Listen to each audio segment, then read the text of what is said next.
Hello and welcome back to Guides to Brides, the wedding podcast. Today we'll be talking all about wedding finances. Woo! How fun is that? But no, seriously, this is a really, really important part of wedding planning. We all know weddings aren't cheap, so budgeting is a very important step in your wedding planning. And ultimately, if you get that financial side of your wedding right, you're going to significantly ease the planning stress. So, without further ado, let's talk about budgeting. Okay, so when I give this talk at the National Wedding Show, I always start with the $1 million question, and that is, how much does a wedding actually cost? And my response usually is, well, how much does a holiday cost? Because I guarantee you're all thinking about your dream holiday right now, and it's all going to be vastly different. Some of you might prefer the idea of a camping holiday in Wales, or some of you might want an all-inclusive 5-star luxury resort in Dubai. Those holidays have a hugely different price point, and it really depends on the person's style and preferences. And it's exactly the same when it comes to a wedding. Now, this question also tends to get thrown around in the press a lot, and so the answer is always different depending on the context. So, take the numbers you see in the press with a pinch of salt, because people will have different priorities and varying financial situations, and there really is no one size fits all here. What I can tell you is the average couple using Guides for Brides is spending within the region of £12,000 to £20,000 on their wedding. Now, that doesn't mean to say that if your wedding budget falls outside of this bracket, that you're either not going to have the best day possible or that your wedding's going to be too ostentatious. That is not what I'm saying here. We all have different financial priorities, and if you want to spend more on your wedding, that's great. If you want to spend less on your wedding, that's fine too. Just take those numbers with a pinch of salt, because ultimately, when it comes to wedding planning, it's a personal choice how much you spend, and you shouldn't let anyone else tell you what you should and should not spend on your big day. Now we have the big question out the way. Let's talk about the 3 key things you need to do before you actually start spending money on your wedding.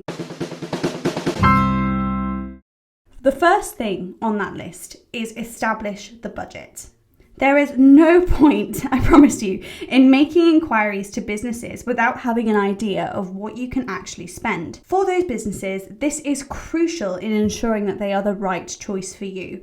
They don't want you to feel like you're overspending, and equally, they don't want to underdeliver on your expectations. So understanding your overall budget and equally what you want to spend on each element is really important, even if it is just a ballpark figure.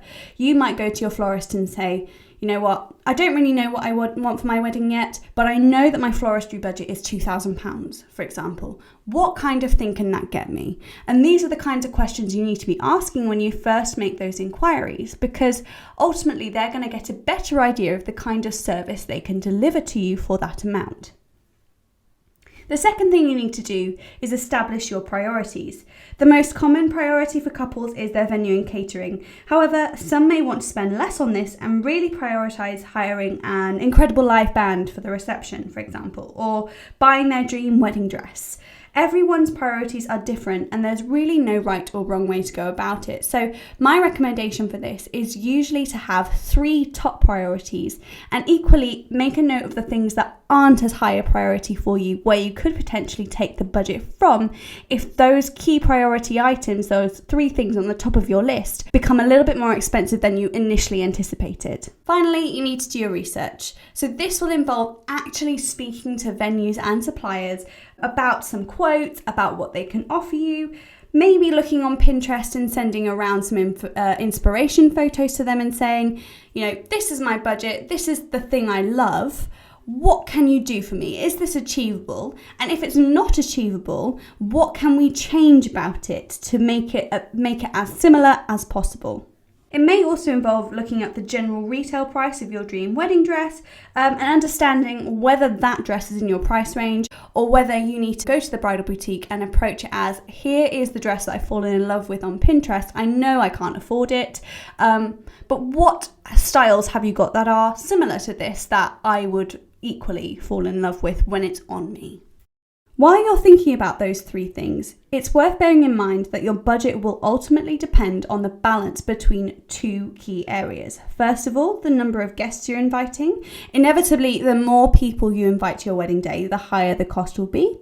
And then the level of luxury. So the more luxurious you want your day, the higher the cost per head. So you need to find a balance between those two things. Some couples want a wedding with a high level of luxury and are willing to keep it small, while others want to be surrounded by friends and family and therefore compromise on the level of luxury. What you may find is that a micro wedding, say around 15 people at a luxurious London wedding venue with a 6-course tasting menu, for example, will cost a similar amount to a wedding with 200 guests and a buffet meal in a more DIY style countryside venue. And that's absolutely fine. It really doesn't matter what you spend on your wedding and what those balances are. It's what's right for you at the end of the day. And there's really no right or wrong when it comes to doing this. You've just got to know what is right for you. And I think that's the key thing here. Make sure you and your partner are happy with what you're spending. And equally, you're happy with the balance of these two things, because you need to be happy with the number of people that you're going to have at your wedding day, but equally you also need to be happy with the cost per head. So just make sure that you are finding the right balance for you. So now those key things are out the way, how do we actually establish a wedding budget? So establishing the wedding budget involves working out how you will actually fund your wedding day, what you can currently afford, and how long it will take you to reach your target. So first of all, we recommend working out who is contributing to your wedding and what they're contributing to. In more traditional families, parents may want to pay for the entire event. However, we're finding more commonly now that your family members and friends sometimes want to pay or contribute to a specific element of your wedding, such as your grandma wanting to pay for your flowers. Find out what you're working with there. What are they wanting that money to go towards? And how much are they willing to give towards it? You really need to know what you're working with. You don't want to be left in the dark, and it will be an awkward conversation, but it needs to happen. Next, you need to work out how much of your own savings and earnings you're going to be using towards the wedding. Work out what you've already got to spend. You may have been saving for the last 18 months, for example, to plan your wedding, and you're ready to start now. That's great, but you still need to work out what you will need from those savings and whether you need to continue to save more. And a lot of this will be based on that previous research we talked about at the beginning. And then that ties nicely in working out your ideal planning time frame. Obviously, the longer you give yourselves to plan, the more money, in theory, you can save for the big day, and the more time you have to make sure you can successfully pay those balances, because those balances will be due before the wedding day. Finally, responsible borrowing. Some couples, and it's more common than you think, will have loans to help them pay off their wedding in affordable set chunks. And some couples prefer to use credit cards, especially a 0% credit card, to give them the chance to pay off their initial deposits within a set amount of time. If you are doing this, please make sure you're doing it responsibly. Do your research with comparison sites like Loans Warehouse, Money Supermarket, and be really strict with yourselves.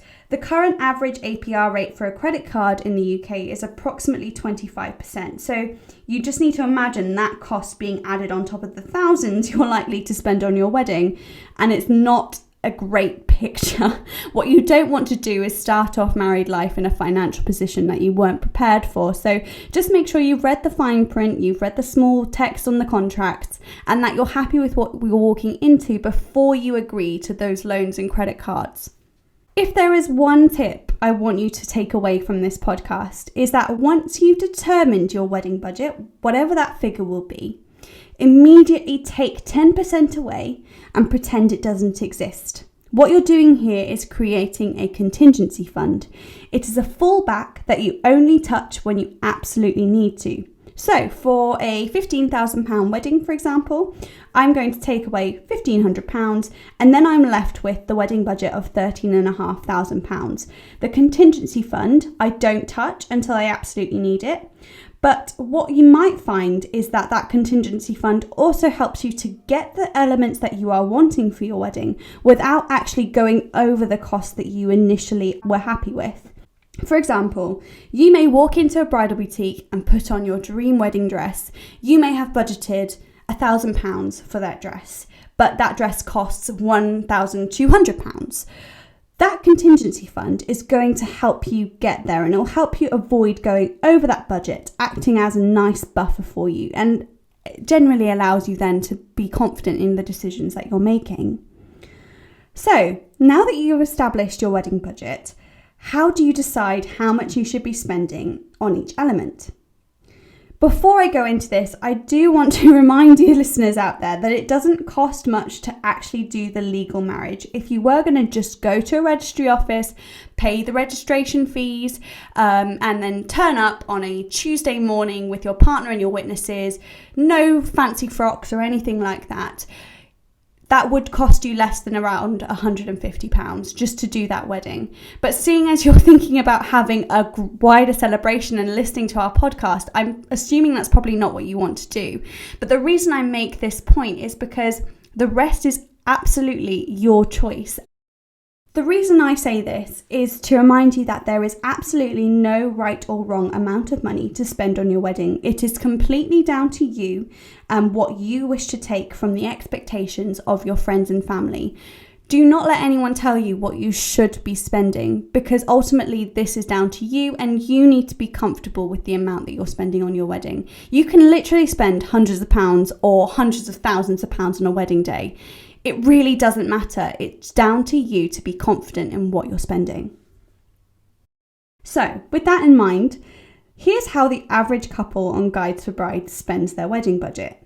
First of all, 45% of the average budget is spent on the venue/marquee and catering. So whether you're having a marquee wedding at home with external caterers or choosing a wedding venue with a set catering package, as a benchmark, you can generally expect to spend around 45% of your total budget on that element. Again though guys, it really is what you are happy with. If you are prioritizing that element, you may wish to spend more.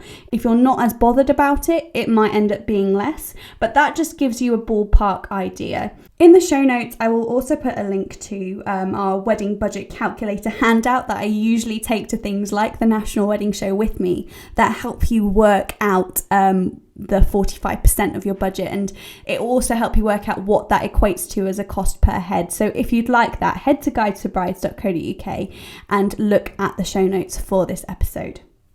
So the other two things we see couples prioritizing is bridal wear and photography. So these generally equate to 7 to 8% of the spend, and it is usually that similar an amount. But again, there is no right or wrong here. I do feel like I'm being a bit of a parrot by saying this, but you know, if you're not bothered, for example, to have that, to spend thousands of pounds on a wedding dress, that's absolutely fine. It's your wedding day. You need to do it your way. You may prefer to have an amazing live band or DJ perform at your reception and get everyone on the dance floor. It's totally up to you. So just make sure that you are happy with what you're spending, but that is what couples are generally prioritizing. If you do want to dig into this a bit more, you can head to our budget planner on our online planning tools and get a detailed breakdown of what other couples would spend your budget on. That's guidesforbrides.co.uk/planner. So, you've allocated your wedding budget. How do you stick to it?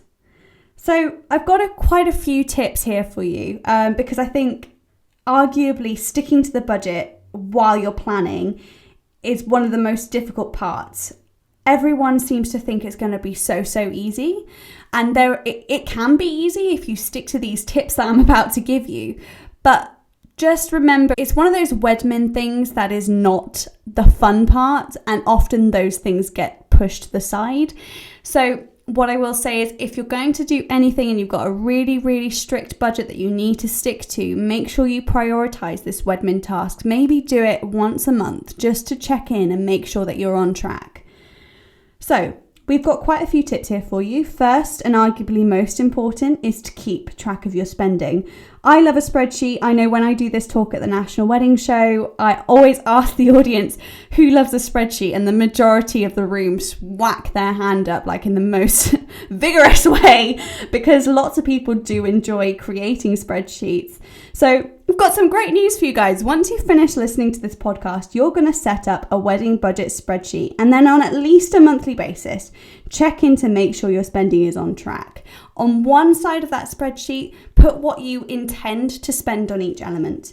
And then on the other side, put what you're actually spending. And as you keep track, you'll be able to see the changes. What you might find is that you spend more than you anticipated on one particular area. That's fine. As long as you're consistently keeping track, you'll be able to go back and check that what you've done is right and where you can move that money around. Secondly, be realistic about your savings targets. I promise you guys, there will be a takeaway on your dinner table in the next 18 months.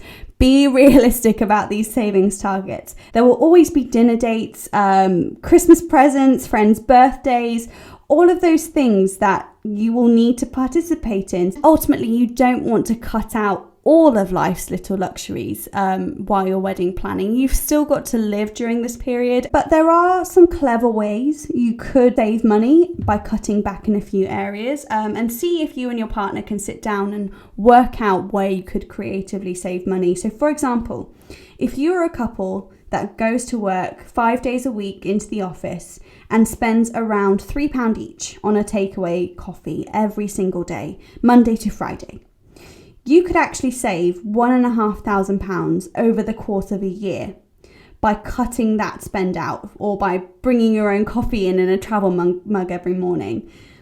That's a beautiful wedding dress. So see what I mean there? Cutting out £6 a day from your daily spend seems minor, but over the course of a year, it can equate to something that is actually a really big and important element for a lot of people. Again, use credit cards and loans responsibly. Keep on top of those APRs. You don't want to start married life in a financial position that you weren't prepared for. Next tip, use a separate bank account. So the reason I say this, it helps you avoid dipping into the wedding fund for your daily expenses. You don't want to be spending your wedding budget on the weekly food shop. Okay?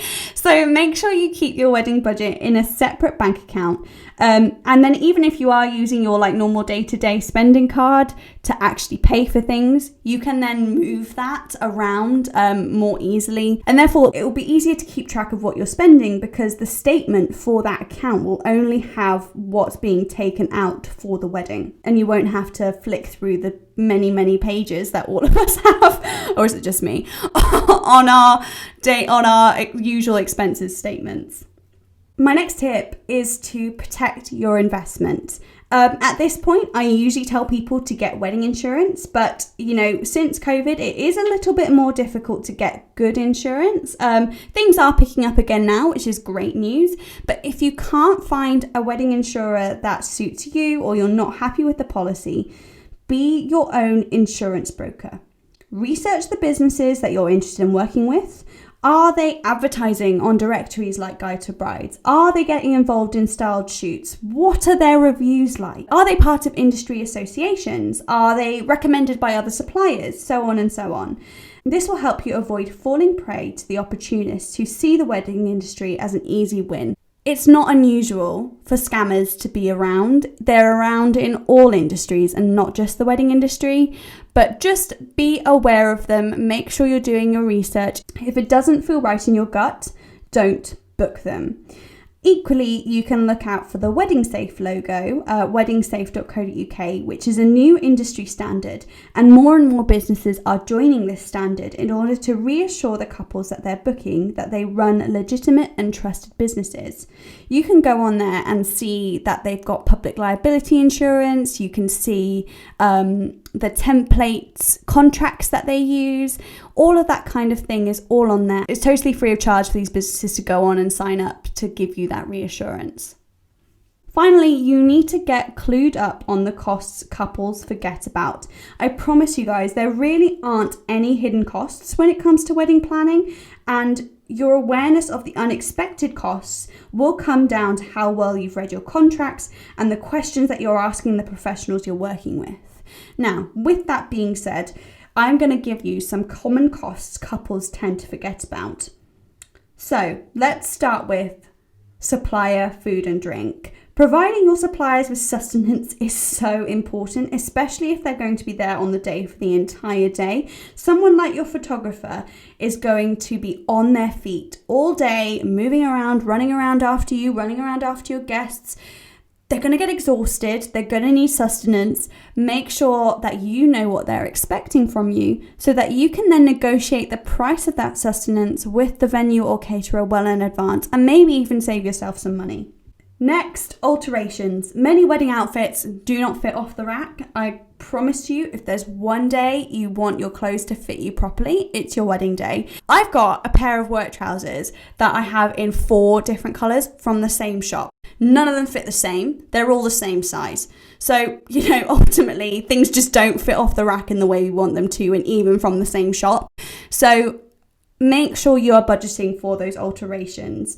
I spoke to a bridal boutique recently who told me their top tip for couples who are unsure about what the alterations and even outfit storage of their item of clothing is going to cost. So their tip was to walk into the boutique, the menswear supplier, wherever you are, and say, my wedding dress budget, including alterations and outfit storage, is £2,000. For the dress itself, based on that, what am I working with?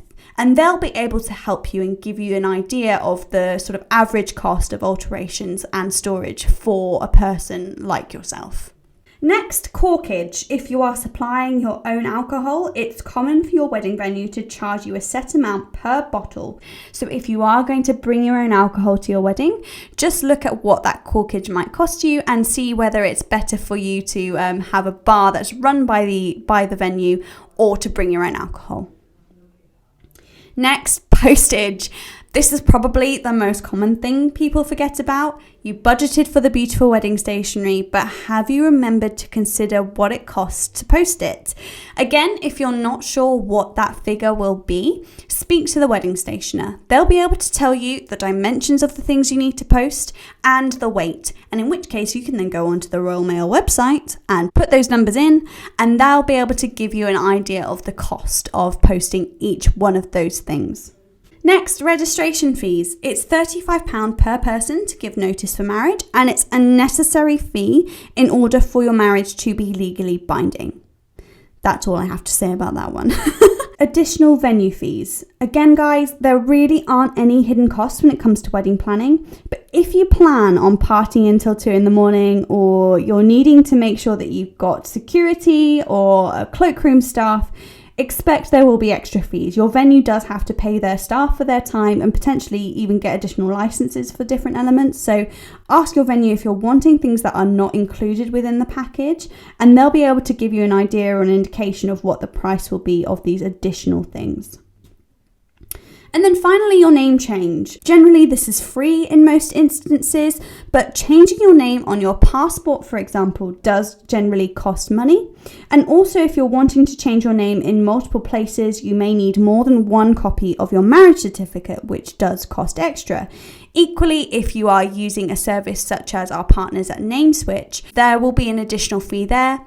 Again, it's all nominal costs, but if you forget about them, they can add up quite quickly. Okay, now we've gone through those, let's look at some money saving tips that will help you make the most of your budget. So there are 2 really definitive ways that you can save money on your wedding. First of all, choose a date that is off-peak. Wedding season is generally April to September, with some crossover into March and October depending on your venue, and Christmas and New Year are generally also considered peak dates. And then choosing a date that's midweek. You'll find, especially for venues that are used exclusively for weddings, that a midweek date is easier to find and much, much cheaper. Of course, this might mean a slightly smaller guest list, but that is also a way that you can save money at the end of the day. So if you are looking for surefire ways to save money on your wedding, off-peak, midweek. Another way you can save money is by taking some calculated risks. I call them calculated risks because the benefits can be huge, but there are also some disadvantages. So I'll go through them. There are 3 of them. First of all, using newly established businesses. So the benefit of choosing a newly established business is that they'll be wanting to prove themselves, build their portfolio, get some good reviews from couples, and therefore will really go above and beyond for you and often give you more for your money. The downside is that, of course, they aren't as experienced as other businesses that are more well established, and they may not have the same level of connections. Of course, then there is the downside of having to distinguish those genuine newly established businesses with the opportunists. So again, that is all down to doing your due diligence and doing your research before you book.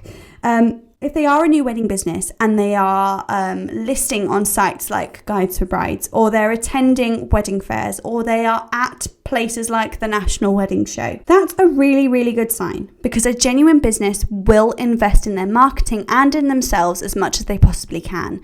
And if they're at places like the National Wedding Show or at wedding fairs or on Guides for Brides, they clearly want to be found by couples and are investing to be there. Next, DIY and using friends and family. So the benefit of that DIY, using friends and family, is that it can save you lots of money and provide you with the opportunity to really personalize your day.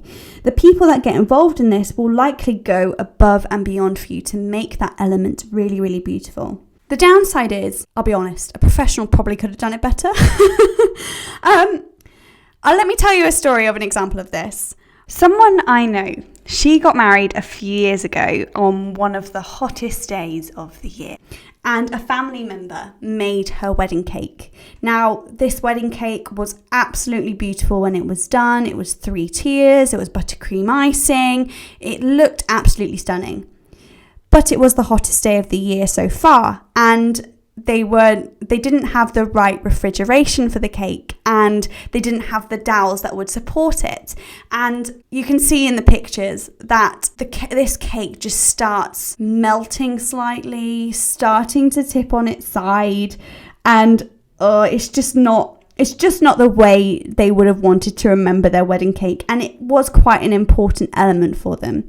So my advice to you is to weigh up whether you would be better off hiring a professional to handle that element, especially if it's an element that's important to you, or whether you would be happy taking the calculated risk of either doing it yourself or getting a friend or family member to do it for you.